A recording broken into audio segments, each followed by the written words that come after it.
গোলাঘাট জিলাৰ খুমটাৰ বুটলিখোৱাত প্ৰাক বৰদিন উদযাপনৰ দুদিনীয়া কাৰ্যসূচীৰ সফল সমাপ্তি আছিল।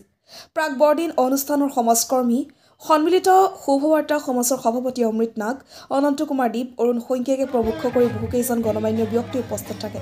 প্ৰাক বৰদিন উদযাপন কাৰ্যসূচীত উপস্থিত থাকে গোলাঘাট জিলাৰ বাদুলিপাৰৰ MK নিউজ স্বত্বাধিকাৰী ইয়ালুদ্দিন হুছেইন, গোলাঘাটৰ অধিবক্তা প্ৰাঞ্চল গগৈ, সুকেশ ভূঞা, মুকেশ জাল, সমাজকৰ্মী চন্দন গোস্বামীকে ধৰি বহু গণমান্য ব্যক্তি। প্ৰাক বৰদিন উদযাপন সন্মিলনীত শেষৰ দিনা হাজাৰ হাজাৰ অনুৰাগী উপস্থিত থাকে। প্ৰাক বৰদিন উদযাপন কাৰ্যসূচীত উপস্থিত থাকে সুদূৰ বাংগালোৰ আৰু কেৰালাৰ পৰা অহা ফাদাৰ আৰু ধৰ্ম প্ৰচাৰকৰ দল।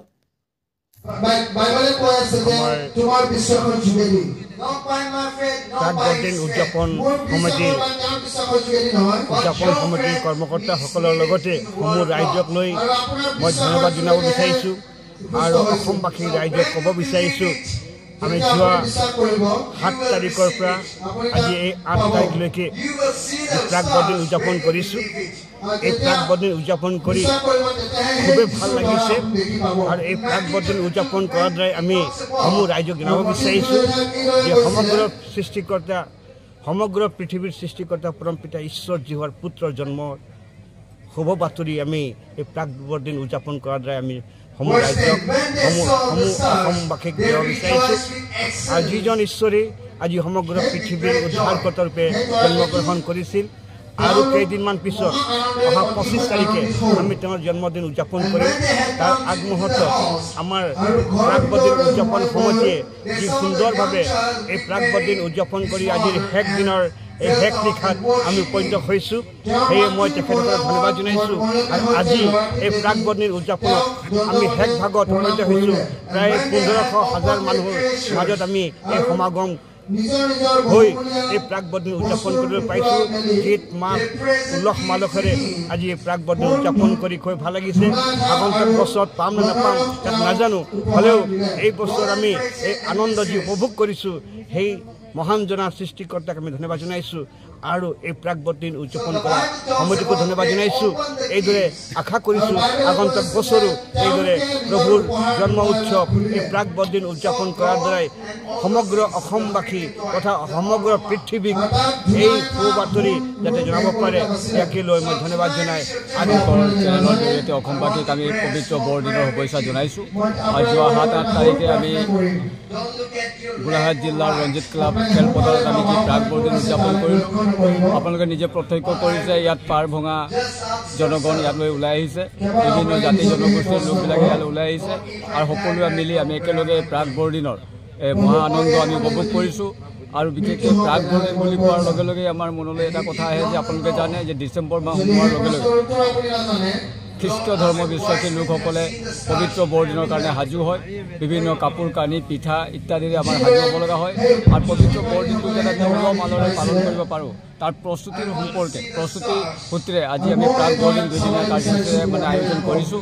আৰু আমাৰ এই কাৰ্যসূচীত দেখা পাইছে বিভিন্ন গীত নৃত্য আখৰাবিলাক চলি আছে আৰু লগে লগে আমাৰ বিভিন্ন পিঠাই হওক, তিলৰ পিঠাই হওক বা অন্যান্য পিঠাবিলাক ইয়াত প্ৰস্তুত কৰোৱা হৈছে আৰু সকলো ৰাইজে আনন্দ মনেৰে সকলো উপভোগ কৰিছে। আৰু ইয়াত এটা শান্তি সম্প্ৰীতি সমন্বয়ৰ ভাৱ গঢ় লৈছে। যিহেতুকে আমাৰ এই প্ৰাক বৰদিনৰ কাৰ্যসূচীত এবাৰ আমি সঁচাকৈ আনন্দিত হৈছোঁ যে আমাৰ এই কাৰ্যসূচীত ইয়াত খ্ৰীষ্ট ধৰ্মৰ লোকবিলাকৰে সমাগম নহয়, সমূহ ধৰ্মাৱলম্বী লোকবিলাকে আমাৰ ইয়ালৈ আহিছে, সমূহ ধৰ্মাৱলম্বী খ্ৰীষ্ট ব্যক্তিসকলে ইয়ালৈ আহিছে আৰু তাৰ বাবে আমি বিশেষকৈ সুখী আৰু আনন্দিত হৈছোঁ। আৰু ইয়াত এক সমন্বয়ৰ ভাৱ শান্তিৰ বতৰা ইয়াত প্ৰকাশ পাইছে, তাক আমি অনুভৱ কৰিছোঁ। আৰু আজি আমাৰ এই প্ৰাক বৰদিনৰ জৰিয়তে সমগ্ৰ অসমত শান্তি সম্প্ৰীতি ঐক্যতা যাতে বৰ্তি থাকে তাৰ বাবে আমি প্ৰভু যীশুৰ চৰণত নিবেদন কৰিছোঁ। আৰু প্ৰাক বৰদিনৰ কাৰ্যসূচীৰ মাজতেই আমি আমাৰ দেশৰ কাৰণে, আমাৰ জনগণৰ কাৰণে, নৱপ্ৰজন্মৰ কাৰণে ইয়াত বিশেষ প্ৰাৰ্থনা কৰা হৈছে। দেশখনৰ শান্তিৰ নিমিত্তে প্ৰাৰ্থনা কৰা হৈছে। আমাৰ দেশখন যে শান্তিৰে পৰিচালিত হয় তাৰ বাবে আমি প্ৰভু যীশুৰ চৰণত এই প্ৰাক বৰদিনৰ কাৰ্যসূচীৰ মাজতেই আমি বিশেষ প্ৰাৰ্থনা নিবেদন আমি আগবঢ়াইছোঁ। কি ক'ব, সঁচাকৈ ইয়াক প্ৰশংসনীয় পদক্ষেপ বুলি মই ক'ব বিচাৰোঁ। আমাৰ উদ্যোক্তা মণ্ডলীৰ জৰিয়তে এক বিশেষ অন্যতম কাৰ্যসূচী আমি প্ৰাক বৰদিনত সন্নিৱিষ্ট কৰিলোঁ। আমাৰ অঞ্চলটোত আমাৰ যিবিলাক বয়োজ্যেষ্ঠ লোকসকল আছে, বিশেষকৈ আমাৰ পিতৃ মাতৃসকল বা আমাৰ বয়োজ্যেষ্ঠ লোকসকল, তেখেতসকলক আজি আমি ভৰি ধুৱাই ভৰি মুচি আমি এক বিশেষ কাৰ্যসূচী আজি আমি ৰূপায়ণ কৰিলোঁ। এই কাৰ্যসূচীটো আমি যদি ক'বলৈ যাওঁ আমাৰ আজিকালি প্ৰজন্মক আমি দেখা পাইছোঁ, আমাৰ ডেকা গাভৰুসকলক দেখা পাইছোঁ বহু সময়ত নিজৰ পিতৃ মাতৃক অৱজ্ঞা কৰে। গতিকে আমি আমাৰ পিতৃ মাতৃসকলে বয়োজ্যেষ্ঠ হ'লেও তেওঁবিলাকে জীয়াই থকা কালছোৱাত আমি যাতে তেওঁবিলাকক শ্ৰদ্ধা ভক্তি কৰিব পাৰোঁ, তাৰ এই আদৰ্শ এই আদৰ্শটো আমাৰ প্ৰভু যীশু খ্ৰীষ্টই আমাক দেখুৱাই থৈ গৈছে। প্ৰভু যীশু খ্ৰীষ্টৰ এই আদৰ্শক সাৰোগত কৰি আমাৰ এই অঞ্চলৰ যিমান বয়োজ্যেষ্ঠ লোকসকল আছিল, পিতৃ মাতৃসকল আছিল, আমি সকলোকে আনি আজি আমি তেওঁবিলাকৰ ভৰি ধুৱাই ভৰি গামোচাৰে মুচি আমি তেওঁবিলাকক সমূহ ৰাইজে উঠি অহা প্ৰজন্মসকলেও ভৰি ধুৱাই আমি তেওঁবিলাকৰ পৰা আশীৰ্বাদ লৈছোঁ। আৰু ইয়াৰ যোগেদি আমি এটা কথা ক'ব বিচাৰিছোঁ যে আমাৰ দেশখনত, আমাৰ ৰাজ্যখনত বা আমাৰ ওচৰ চুবুৰীয়াত যিমান নৱপ্ৰজন্ম ল'ৰা ছোৱালীবিলাক আছে, ডেকা গাভৰুবিলাক আছে, সকলোৱে যেন নিজৰ বয়োজ্যেষ্ঠসকলক পিতৃ মাতৃসকলক সন্মান কৰে, দীৰ্ঘায়ু কামনা কৰে, তাৰ বাবে আমি সকলোৱে প্ৰভু যীশুৰ নামত আমি আহ্বান জনাইছোঁ।